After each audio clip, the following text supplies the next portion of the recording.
Alerte coronavirus. Attention, attention, le coronavirus se transmet très facilement et fait des ravages. Pour l'éviter, le port du masque de protection est obligatoire en tout lieu. Dans l'administration publique ou privée, dans les réunions, les rencontres, dans les marchés, les magasins, les boutiques et lors des déplacements, le port du masque est obligatoire. Même dans les lieux privés, dès lors que l'on n'est pas seul, le masque doit être le fidèle compagnon. Mais attention, le port de masque de protection ne dispense nullement d'appliquer les autres mesures de prévention, notamment le lavage des mains à l'eau et au savon et l'observance de la distance de sécurité sanitaire d'au moins 1 mètre entre personnes. Enfin, s'abstenir de porter des gants en vue du lavage régulier des mains à l'eau et au savon ou de l'application de gel hydroalcoolique. Pour tout savoir sur l'épidémie du coronavirus au Bénin, rendez-vous sur le site web www.gouv.bj/coronavirus. Ceci est un message du gouvernement de la République du Bénin. Bonjour à tous, à la une de ce 13h, Patrice Talon a reçu l'ambassadeur du Ghana près le Bénin en fin de mission. Durant son séjour, il dit avoir noté de forts changements dans son pays d'accueil, notamment les réformes en cours. Vous l'entendrez dans ce 13h. Une mission de la Banque arabe pour le développement économique en Afrique s'est rendue sur le chantier de construction des logements sociaux à Wedo. Elle a apprécié positivement l'initiative et le plan de gestion du site. Ghislain Kogué a recueilli ses propos. Et puis le président de la Commission électorale nationale autonome Sénat et ses conseillers ont rencontré les maires des communes du sud et du centre Bénin. Ils ont notamment échangé sur les modalités de parrainage dans la perspective des présidentielles de 2021.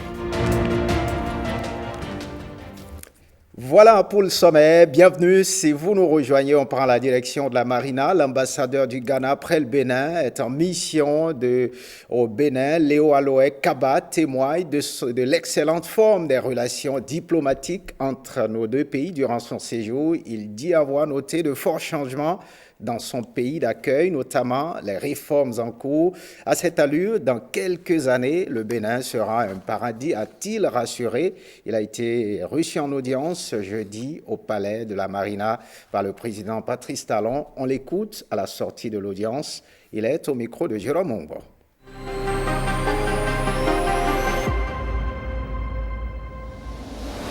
Excellence. Comment allez-vous? Thank you. Unfortunately, I came here on the 16th of August. Tout d'abord, j'aimerais rappeler l'amour qui a été manifesté à mon égard pendant ma fonction ici au Bénin. Et cela relève du fait que le Ghana et le Bénin sont les mêmes pays. Les peuples sont les mêmes. Il y a des Béninois qui vivent au Ghana et pareillement, il y a des Ghanéens qui vivent au Bénin. One of them was in agriculture, education. L'une des choses qui m'a aussi marqué pendant mon séjour ici au Bénin, c'est que le président béninois, son excellent Patrice Talon, a effectué une visite au Ghana. Et pendant cette visite, il y a eu plusieurs décisions qui ont été prises, dont surtout la réactivation de la commission permanente mixte de coopération entre les deux pays.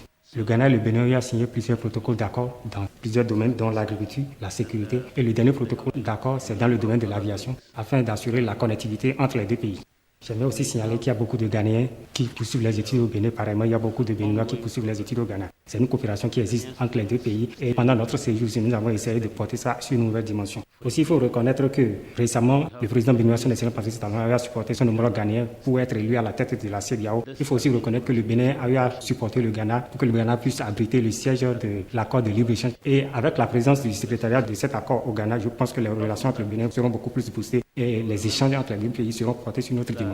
Vous le savez très bien, le Bénin et le Ghana sont reconnus de par le monde comme étant des flambeaux de la démocratie. À cet effet, des réformes ont été opérées de part et d'autre des deux pays afin d'enraciner la démocratie et la bonne gouvernance. Aussi, j'aimerais souligner qu'il y a beaucoup de réalisations dont j'ai été témoin pendant mon séjour au Bénin, surtout dans le domaine des infrastructures. Il y a aussi beaucoup de réalisations dans le domaine économique parce que récemment, la Banque mondiale a eu à déclarer le Bénin comme étant un pays à revenu intermédiaire.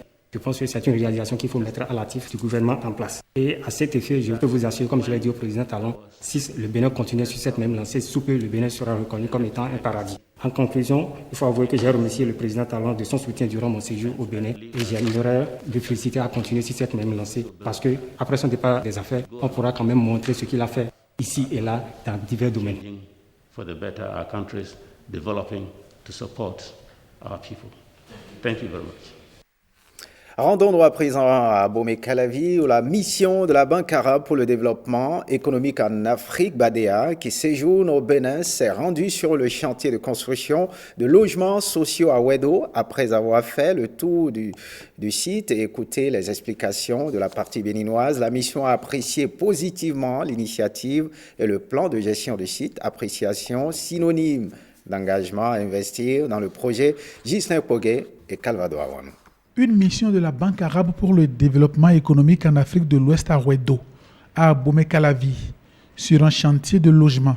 Un site est prévu pour accueillir 3000 logements sociaux, une voie d'accès en construction qui reçoit déjà du bitume, des ingénieurs et des manœuvres à pied d'œuvre pour l'assainissement primaire du site, des logements de type F4 dans une cité moderne. Maria Gleta et sa centrale sont à 3000 mètres à peine. La fibre optique est déjà à Toba, dans l'agglomération d'à côté. Les logements seront donc tous connectés. Une usine d'eau sera construite pour le traitement des eaux tirées de la nappe phréatique. Des études hydrogéologiques sont faites à cet effet. Une ville moderne dans une ville verte aussi. L'ancienne forêt sacrée de la localité se retrouvant sur le site sera préservée. Centres commerciaux et lieux de culte sont prévus. Le programme de la première phase prévoit donc environ 11 000 logements sur le sud de Ouedo. À ce jour, il restait 3 lots dont le financement n'était pas couvert. Nous avons convenu avec vous justement qu'avec votre appui, nous disposions du financement pour achever la viabilisation secondaire et tertiaire des lots restants. Vous vous engagez sur près de 1000 logements collectifs à construire sur l'îlot numéro 6. Les travaux de viabilisation entièrement pris en charge par le gouvernement sont quasiment en phase terminale. Nous avons démarré sur les autres financements, les premières constructions. C'est une approche holistique qui est expérimentée ici. Mettre les travailleurs dans de bonnes conditions de vie augmente la productivité de l'économie. Le terrain est balisé. Les études sont faites. Le site est mis à disposition aux financiers de mettre la main à la poche. Il y a ce que nous appelons la qualité à l'entrée. La qualité à l'entrée est un concept fondamental parce que ça regroupe toutes les actions qui doivent être faites en amont du projet pour assurer la fluidité de son exécution. Ça commence d'abord par des études de qualité, et ça nous l'avons constaté, c'est des études qui sont très bien faites. La qualité à l'entrée, c'est la mise en place également d'une équipe managériale de qualité. Vous avez eu droit certainement à des explications de haute facture. La qualité à l'entrée, c'est également la disponibilité du financement. Ici, nous avons également cette condition qui est remplie avec l'engagement de la BADEA vis-à-vis de ce projet qui est un projet innovant. L'autre concept, c'est la qualité de l'exécution. Nous avons constaté justement pendant la visite l'organisation du chantier, une organisation rationnelle et très professionnelle. Malgré l'envergure du chantier, on voit la fluidité des travaux et ça rassure. Une manière de dire que les conditions sont réunies vraiment pour que ce projet devienne un projet de référence. Mon invitation à la délégation, c'est que vous soyez vraiment les porte-parole du Bénin à votre retour à Khartoum. Le lot numéro 6 doit recevoir 1000 logements. La BADEA veut en faire une référence. Le site vraiment est totalement exproprié de toute contrainte, ce qui nous réconforte vraiment bien en tant que bailleur. On est très satisfait de ce projet. Je pense que ce modèle-là, qui est vraiment unique dans la sous-région, ça va constituer un modèle témoin pour le futur des bailleurs de fonds, et ça va se transmettre dans la sous-région. Membres de la délégation de la banque et responsables étatiques béninois sont repartis satisfaits du site. Et puis sur de nombreux chantiers, lors des travaux de terrassement, comme tout le monde peut le constater, l'identification et la localisation des réseaux enterrés sont souvent source de dégâts. Pour les éviter, des solutions ont été proposées au cours d'une conférence animée par des experts géodétection à Cotonou. Marcel Arossi nous en dit plus. Regardez. Construire sans détruire. Voici un séminaire qui révèle des stratégies dans ce sens. J'ai repéré tout ce qui part, tout ce qui arrive. On a un renseignement énorme. Professionnels d'infrastructure, géomètres experts, architectes et urbanistes se font transmettre des savoirs en matière de détection de réseaux et de canalisation.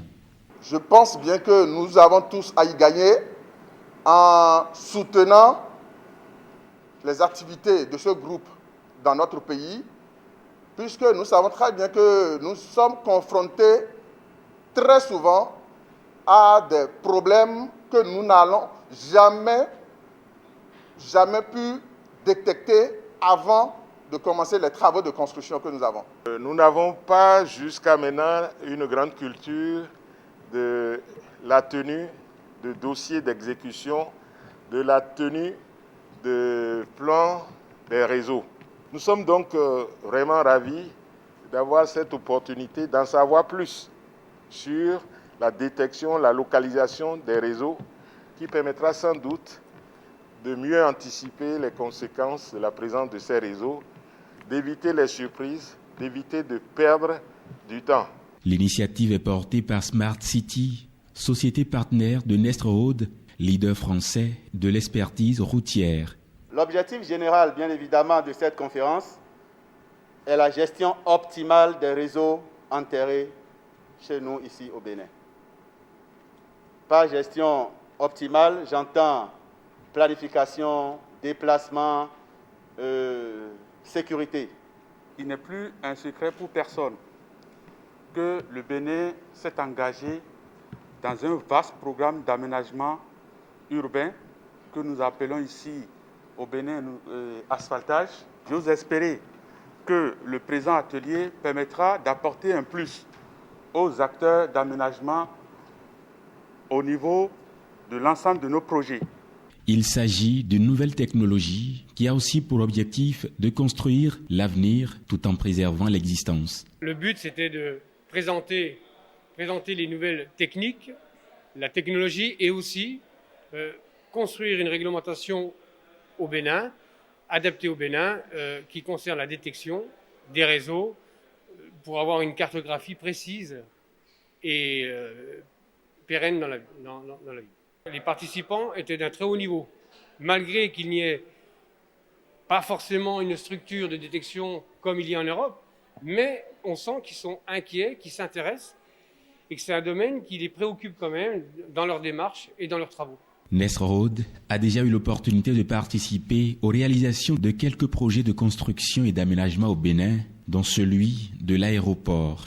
Le groupe, dont Thierry Évrard est le directeur commercial, espère poursuivre son accompagnement sur d'autres projets béninois par le biais de la détection des réseaux et surtout le transfert de connaissances aux futurs techniciens béninois dans ce domaine. Un mot sur le monde agricole, dans le monde agricole, sous l'égide du PROCAD, programme cadre d'appui à la diversification agricole. Les grandes familles d'acteurs de la filière poisson d'élevage se sont constituées en deux grandes associations en vue de la gestion d'une interprofession. Les assemblées générales constitutives de ces associations ont eu lieu ce mardi et mercredi à Cotonou, Lenaï Kagbazaou et Ramatou Lawani. Fédérer les acteurs de la filière poisson d'élevage au Bénin pour la mise en place d'une interprofession, gage de développement de cette filière. C'est le mobile de la tenue de ces assemblées générales constitutives des grandes familles d'acteurs. Une activité inscrite à la sous-composante 1, coordination des chaînes de valeur, de la composante 3, coordination des chaînes de valeur et financement de l'agriculture du PADA FA. Entendez, projet d'appui à la diversification agricole, financement additionnel, piloté par le PROCAD, programme 4 d'appui à la diversification agricole. La première journée a été consacrée à l'installation de l'Association nationale des distributeurs de poissons d'élevage du Bénin, ANADIP Bénin, avec l'adoption de plusieurs résolutions, dont l'élection des membres du conseil d'administration et du conseil de surveillance, puis la désignation des représentants de l'association au sein de l'interprofession à naître.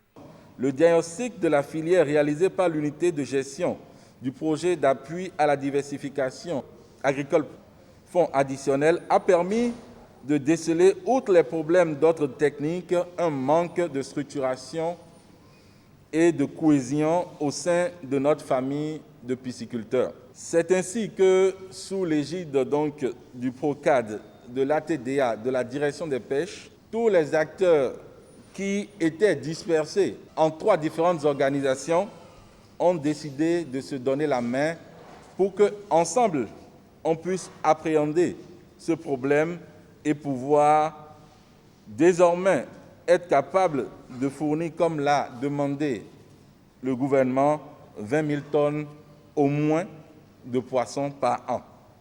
Je vous invite à dépasser les passions et à œuvrer véritablement pour la mise en place d'un projet de visibilité des actions de la filière poisson au Bénin.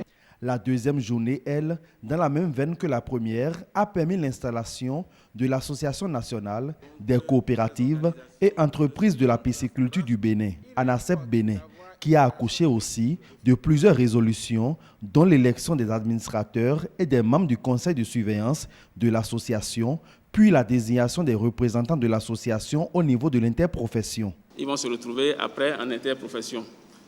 Et à l'intérieur de l'interprofession, c'est vraiment un cadre d'enjeu à travers des accords bien précis. Les différents acteurs issus des différentes familles professionnelles vont s'entendre pour impulser le développement de la filière poisson d'élevage. La structuration de ces deux grandes familles d'acteurs va favoriser la création de l'interprofession de la filière poisson d'élevage, à l'image de celle des filières Anacad et Ananas qui contribuent aujourd'hui efficacement à la concrétisation du programme d'action du gouvernement. Et puis cette nouvelle qui devrait réjouir plus de 2900 personnes de 53 localités de la commune d'Avrancourt, l'ONG Autre Vie est allée certifier officiellement la fin de la défécation à l'air libre dans les localités concernées. Brice Fongbo et Guillaume Avienou. Le village agamandin dans la commune d'Avrancourt accueille les responsables de l'ONG Autre Vie.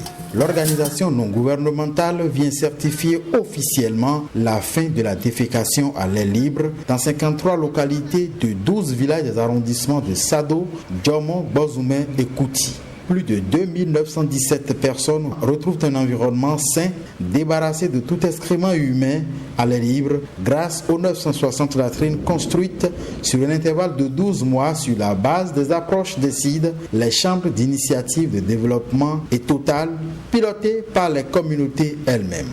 Aujourd'hui, c'est un grand jour parce que nous avons réussi à réaliser des latrines sans subvention.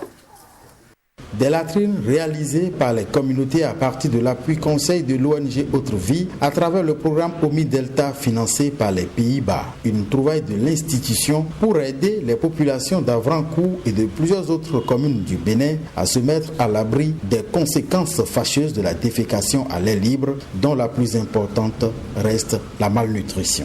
Investir aujourd'hui dans les questions de l'hygiène et de l'assainissement de base, c'est faire des investissements à longue durée d'action.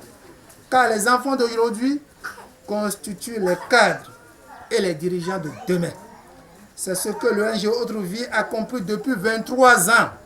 L'ONG Autre Vie déclare investir depuis 23 ans plus de 60% de son budget annuel dans les initiatives de santé communautaire, eau, hygiène et assainissement de base pour soutenir les communautés de 6 communes du pays à dire non à la défécation à l'air libre.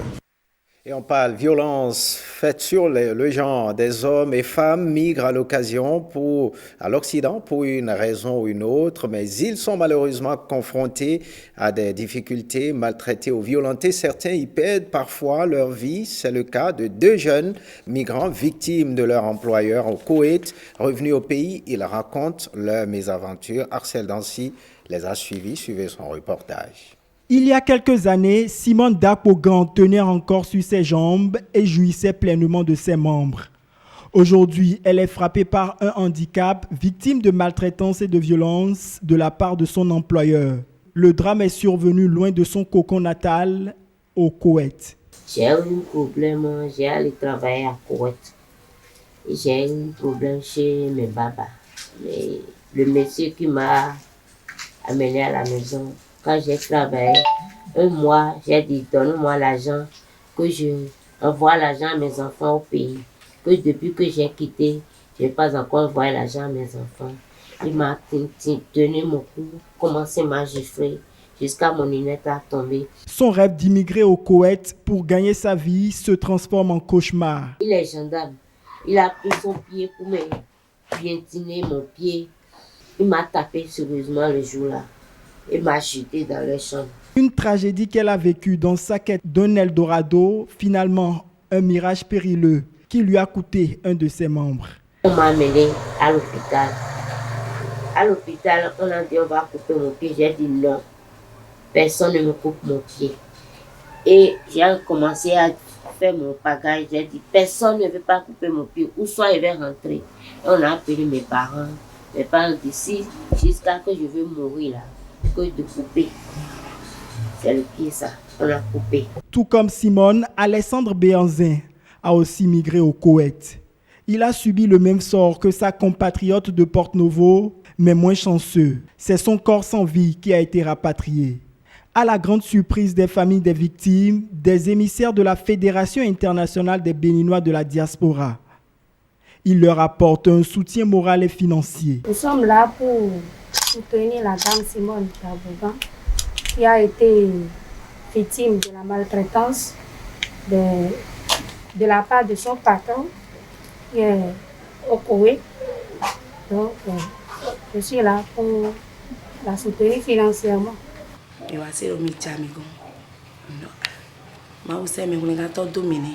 Ce acte d'humanisme posé par la Fédération internationale des Béninois de la diaspora vient prouver une fois encore son engagement social pour la diaspora en difficulté. L'Occident n'est pas un Eldorado qu'on croit. Attention à ceux qui en rêvent, prévient la porte-parole de la FIBED. Voilà, triste sort pour ces immigrés qui pensent que l'Eldorado se trouve ailleurs. Le président de la Commission électorale nationale autonome Sénat et ses conseillers ont rencontré les maires des communes du sud et du centre Bénin. Ils ont notamment échangé sur les modalités de parrainage et comment mettre en œuvre cette disposition de la loi relative au parrainage. La rencontre s'est tenue à Boycon. Cyprien Lokosso nous en dit plus. 44 maires ont été présents à la rencontre, tous de potentiels parrains des candidats de la prochaine élection présidentielle. La Commission électorale nationale autonome les rassemble afin de les mettre au même niveau d'information. Il nous revient tout simplement de vous dire les dispositions que nous prenons à la Sénat pour que cette loi soit appliquée, c'est-à-dire les modalités de parrainage. Puisque la loi dit que nous concevons un formulaire, nous allons vous dire ce que nous entendons, comment nous entendons mettre en œuvre cette disposition de la loi. Après avoir rencontré les députés la semaine dernière, nous avons dit qu'il était nécessaire de rencontrer les autres parrains potentiels que vous constituez, le code électoral. La Constitution également dispose que pour être candidat à l'élection présidentielle, il faut être parrainé par des élus. En l'occurrence, les maires et les honorables députés. C'est eux qui sont les parrains, c'est eux à qui la loi donne l'autorisation, l'habilitation de parrainer des candidats. Deux communications ont fait l'objet des échanges. On retient que les 77 maires potentiels parrains vont recevoir le formulaire de parrainage. Et ce sont les candidats à la présidentielle qui viendront déposer leur dossier à la Sénat avec ces formulaires bien remplis. Il faut rappeler que c'est la 7e élection présidentielle que le Bénin s'apprête à faire en avril 2021 prochain. Et c'est la toute première élection qui impose le parrainage des candidats. Enfin, un tour dans les collines, les travaux du CIPRAD, le symposium pour la réconciliation, la paix et le développement, ont pris fin à Saveille, une initiative de l'ONG Peuple et Culture pour la paix et le développement. Cette rencontre s'est achevée sur une déclaration sur la pacification de la région Tchabé pour son progrès socio-économique. Abdoulaye Moumouni Yakoubou et Abdoulaye Idrissou. Venus de Tchaourou, Ouessé et Saveille, les délégués sont unanimes. La communauté Tchabé a le regard tourné vers le développement. La rencontre de Saveille s'inscrit dans cette dynamique. Nous ne pouvons pas accepter d'être continuellement catalogués comme la zone rebelle, le bastillon de la résistance au pouvoir en place, la zone des milices hostiles à l'unité du pays. Accepter cet état de choses ou l'entretenir, c'est faire le jeu des vrais ennemis du développement des localités tchabais. Le développement est donc un impératif et la région tchabais doit réclamer et obtenir sa part. C'est pourquoi je voudrais, à l'occasion de ce symposium qui caractérise notre réconciliation et le choix de la paix, demander pardon. Nous pouvons ne pas avoir les mêmes opinions politiques à un moment donné, mais nous devons nous réconcilier et parler le même langage quant au développement de l'ère culturelle tchabais et du Bénin. L'ONG Peuple et Culture pour la paix et le développement, initiatrice du symposium, exprime sa gratitude aux participants.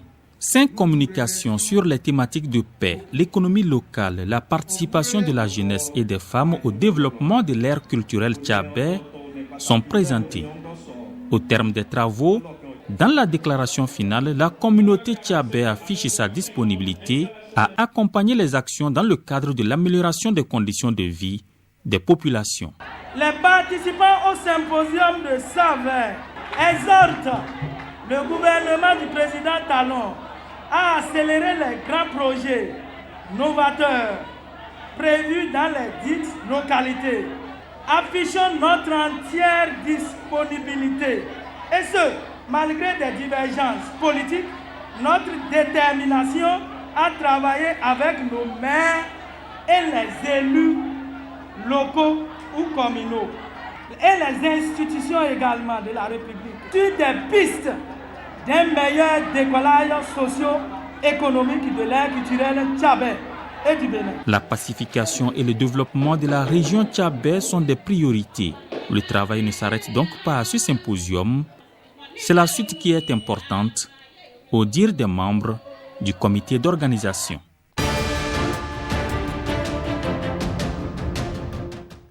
L'actualité internationale, nous y sommes. Laurent Gbagbo s'est prononcé sur la violence préélectorale en Côte d'Ivoire et appelé au calme. En France, une personne a été égorgée, portant le bilan d'une attaque terroriste à 3 morts. Jeudi, suivez Le Monde en bref avec Stanislas Lepon et Robert Copin-Idor. En Côte d'Ivoire, Laurent Gbagbo a affirmé jeudi que son pays allait vers la catastrophe. L'ancien président ivoirien appelle au dialogue dans une interview accordée à TV5 Monde. Il dit ne pas vouloir se taire et aller pieds et poings liés à la catastrophe. L'homme prône la discussion depuis la Belgique où il attend un éventuel procès en appel devant la Cour pénale internationale. L'opposant Laurent Gbagbo insiste. Discuter, négocier, parlez ensemble, il est toujours temps de le faire, de parler. Depuis le mois d'août, une trentaine de personnes sont mortes dans des violences préélectorales en Côte d'Ivoire suite à l'annonce de la candidature du président Alassane Ouattara à un 3e mandat controversé. En Tanzanie, le candidat de l'opposition à la présidentielle à Zanzibar lance un appel à manifester après avoir dénoncé la fraude lors des élections de la veille. L'opposition a perdu plusieurs sièges sur l'archipel semi-autonome, notamment dans certains de ses bastions, selon les premiers résultats.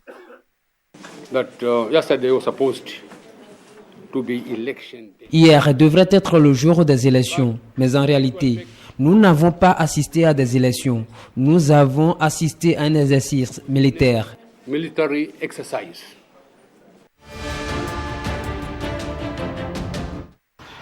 Une attaque à couteau fait 3 morts et plusieurs blessés ce jeudi dans la basilique Notre-Dame à Nice, en France. D'un étage de la ville, la scène est filmée. Quelques minutes plus tard, la police encercle la zone et ouvre une enquête. Elle débouche sur l'interpellation de l'auteur de l'attaque. Nice, comme la France et peut-être plus que d'autres lieux de France, aujourd'hui est en train de payer un tribut beaucoup trop lourd en étant une fois de plus victime de l'islamo-fascisme. Il ne fait aucun doute que l'auteur de ces actes, qui n'a cessé de répéter en boucle devant nous Allahu Akbar alors qu'il était médicalisé sur place, quel était le sens de son geste. Dans la foulée, le ministre de l'Intérieur, Gérald Darmanin, organise une réunion de crise. Le président français Emmanuel Macron y prend part en personne. Toujours en France, le gouvernement s'inquiète de l'augmentation sensible des cas de personnes infectées au coronavirus.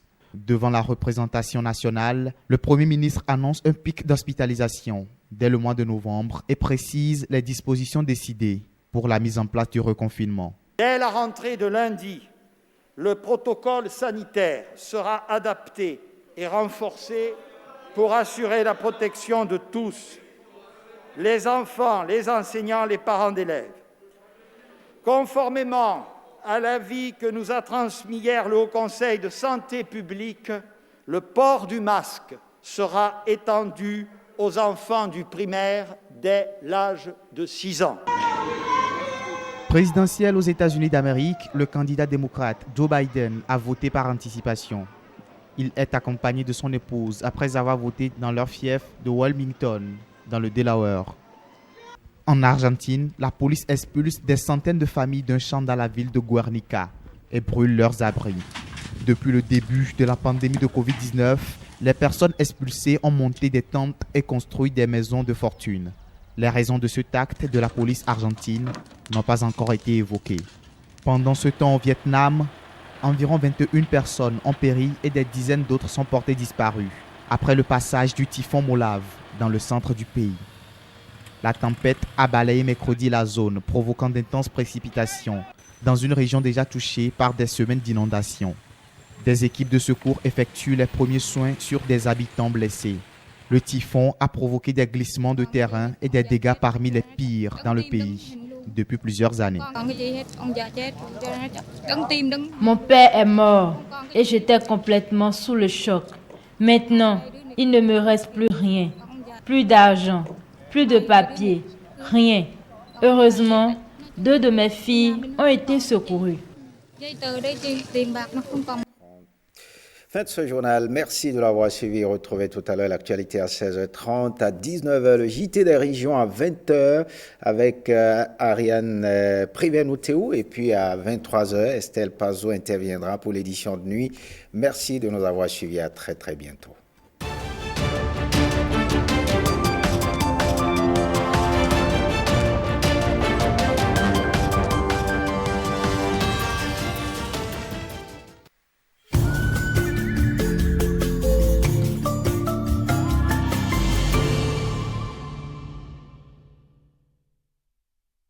Baba, Nam.